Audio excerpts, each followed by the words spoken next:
Assalamualaikum warahmatullahi wabarakatuh. Mari kita stop Ustadz Yusuf Mansur dari naik panggung.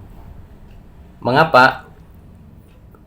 Pertama, ada statement dari beliau bahwa beliau siap berhenti jadi ustadz kalau bla bla bla, begitu ya. Intinya ada persyaratan. Persyaratan itu dalam versi saya dan juga mungkin dari versi sejumlah netizen sudah terpenuhi. Jadi layak beliau cuti jadi ustadz. Nah, naik panggung itu identik dengan jadi ustadz begitu ya. Maka kita sarankan ke beliau stop naik panggung dulu. Apa yang terjadi jika beliau naik panggung? Nah ini, kalau kasarannya kalau kita biarkan Yusuf Mansur naik panggung itu sama dengan kita menjerumuskan dia ke neraka. Kok bisa?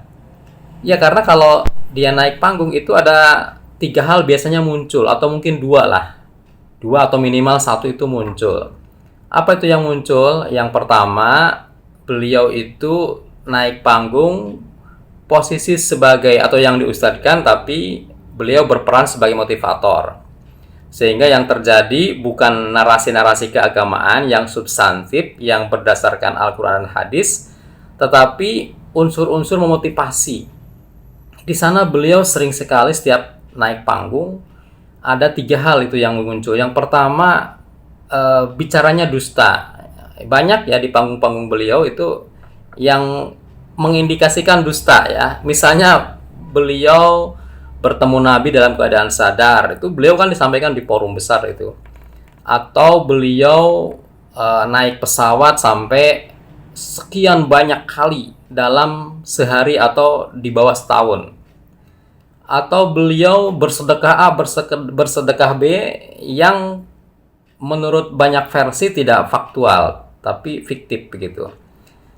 Atau menceritakan keluarganya atau kelebihan anaknya yang juga indikasinya ada kedustaan. Ini bahaya bagi seorang anak manusia, seorang muslim kalau dibiarkan berdusta sehingga nanti dia akan memilih jalan dusta hidupnya dan akhir-akhirnya ujung-ujungnya beliau atau orang itu akan dijerumuskan ke neraka. Ya, maka kita stop beliau dari naik panggung ya. Kita stop Ustadz Yusuf Mansur dari naik panggung dalam rangka menolong. Yang kedua, kalau naik panggung, kalau tidak dusta atau berbarengan dengan dusta, beliau juga menebar janji. Nah ini, janji-janji yang membuai pemirsa ya, membuai hadirin. Ini juga banyak ceritanya.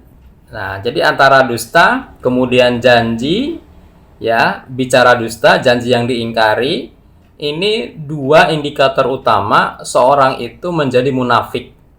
Apalagi kalau sempurna dengan yang ketiga, yaitu kalau dia diberi amanah itu khianat. Itu tiga hal yang disebutkan oleh Nabi ada semua pada orang tersebut. Nah, selama ini tiga indikator itu ada pada Ustadz Yusuf Mansur. Makanya kita stop dia, kita restui berhenti jadi ustadz, jangan naik panggung dalam rangka menolong dia supaya dia tidak terjerumus ke dalam api neraka. Maka kita stop ya. Jadi Nabi mensabdakan itu ayatul munafiki salasun. Ciri orang munafik itu ada tiga ya.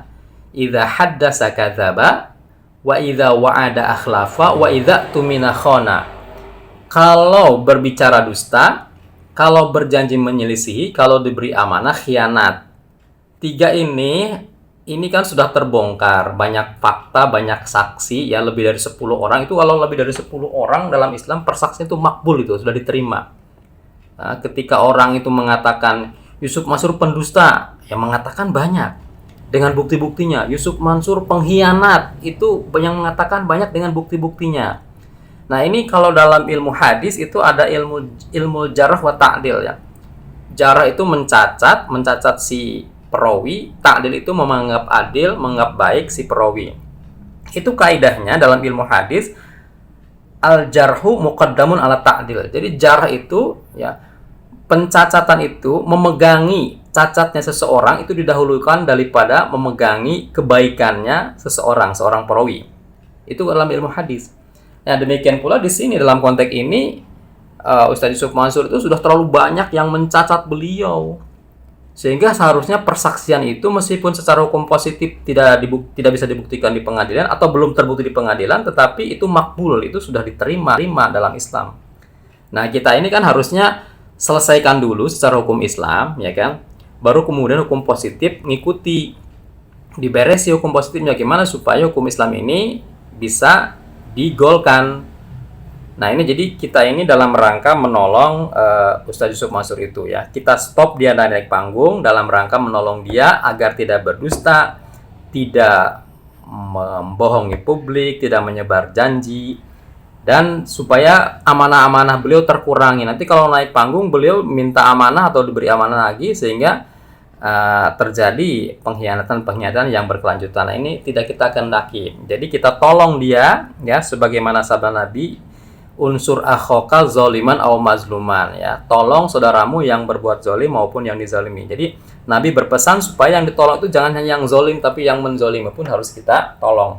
Nah, dengan cara seperti ini kita tausiahkan, kita sampaikan kepada Ustadz Yusuf Mansur dan teman-temannya supaya semuanya menahan diri, tidak menaikkan ya, tidak memberi kesempatan Ustadz Yusuf Mansur untuk naik panggung. Timnya juga memberikan kelonggaran kepada dia untuk bermuhasabah lebih banyak lagi, berintrospeksi dan belajar lebih banyak lagi, sehingga kalau nanti ke depan misal gitu beberapa tahun ke depan naik panggung lagi, itu yang disampaikan sudah agama ya.